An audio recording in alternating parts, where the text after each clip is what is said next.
Hello అందరికీ. ఆంజనేయ స్వామికి తులసి ఆకులు ఎందుకు ఇంత ప్రత్యేకం తెలుసా? ఈ రహస్యం వినగానే షాక్ అవుతారు.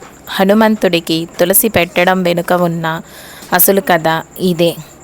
పురాణాల ప్రకారం ఆంజనేయ స్వామి అంటే భక్తి, శక్తి, ధైర్యానికి ప్రతీక. ఆయనకు ఏ పూజ చేసినా వెంటనే ఫలితం వస్తుందని విశ్వాసం. కానీ చాలామందికి తెలియని విషయం ఏమిటంటే తులసి ఆకులు ఆయనకు ఎందుకు అంత ప్రీతి పాత్రమో. ఒకప్పుడు భూమిపై ఒక గొప్ప భక్తురాలు ఉండేది. ఆమె పేరు తులసీదేవి. ఆమె విష్ణుమూర్తిపై అపారమైన భక్తి కలిగినది. ఆమె తన జీవితాన్ని దేవుని సేవకు అంకితం చేసింది. ఒకరోజు తులసీదేవి ఆలోచించింది, నేను ఎప్పుడు విష్ణువు సేవలోనే ఉన్నాను, కానీ రాముడి సేవకుడు అయిన హనుమంతుడిని కూడా సేవించాలి అని. అప్పుడు ఆమె అడవికి వెళ్ళి అక్కడ తపస్సు చేసి ఉన్న ఆంజనేయ స్వామిని చూసింది. ఆమె వినమ్రంగా అడిగింది, స్వామి, నేను మీకు ఏం సమర్పించాలి?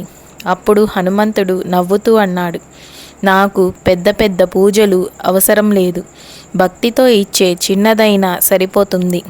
తులసీదేవి తన పవిత్రమైన ఆకులను సమర్పించింది. ఆ సమయంలోనే ఒక అద్భుతం జరిగింది.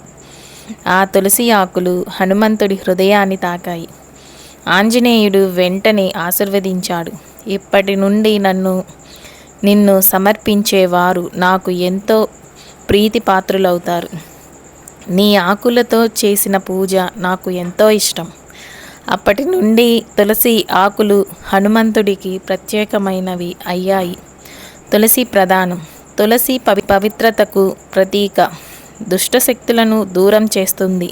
హనుమంతుడికి తులసి సమర్పిస్తే శుభ ఫలితాలు వస్తాయి, కోరికలు త్వరగా నెరవేరుతాయని నమ్మకం. మరొక ఆసక్తికరమైన విషయం, చాలామందికి హనుమంతుడికి బెల్లం, వడలు, బెటెల్ ఆకులు పెడతారు. కానీ తులసి ఆకులు పెట్టడం వలన మనసు శాంతి, కష్టాలు తొలగిపోవటం, ధైర్యం పెరగడం. ఇప్పటి నుంచి హనుమంతుడికి తులసి పెట్టడం మర్చిపోవద్దు. ఈ వీడియోను షేర్ చేస్తూ మీ ఫ్రెండ్స్ కూడా ఈ రహస్యం తెలుసుకోవాలి. జై శ్రీరామ్ అని కామెంట్ చేయండి.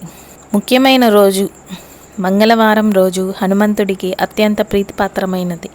ఈరోజు తులసి ఆకులు సమర్పిస్తే శక్తి, ధైర్యం పెరుగుతుంది, కష్టాలు తొలగిపోతాయి, కోరికలు త్వరగా నెరవేరుతాయని విశ్వాసం. మరో మంచి రోజు శనివారం. శనివారం కూడా హనుమంతుడి పూజకు చాలా ముఖ్యమైనది. ఈరోజు తులసి పెట్టడం వల్ల శని దోషాలు తగ్గుతాయి, జీవితంలో అడ్డంకులు తగ్గుతాయి, మనసుకు శాంతి వస్తుంది. ఎప్పుడు పెట్టాలి? ఉదయం సూర్యోదయం తర్వాత, శుభ్రమైన మనసుతో స్నానం చేసిన తర్వాత, ఓం హనుమతే నమః జపం చేస్తూ పెట్టడం ఇంకా మంచిది. ఆదివారం తులసి ఆకులు కోయడం మంచిది కాదు. రాత్రి సమయంలో తులసి కోయకూడదు. తులసి ఆకులు ఎప్పుడూ శుభ్రంగా ఉండాలి. రోజు 5 తులసి ఆకులు ఆంజనేయ స్వామికి సమర్పించి జై శ్రీరామ్ అని 11 సార్లు చెప్పండి. చాలా మంచి ఫలితాలు వస్తాయని భక్తులు నమ్ముతారు. ఈ వీడియో నచ్చితే లైక్ చేయండి, షేర్ చేయండి, సబ్స్క్రైబ్ చేయండి. థ్యాంక్ యూ అండి.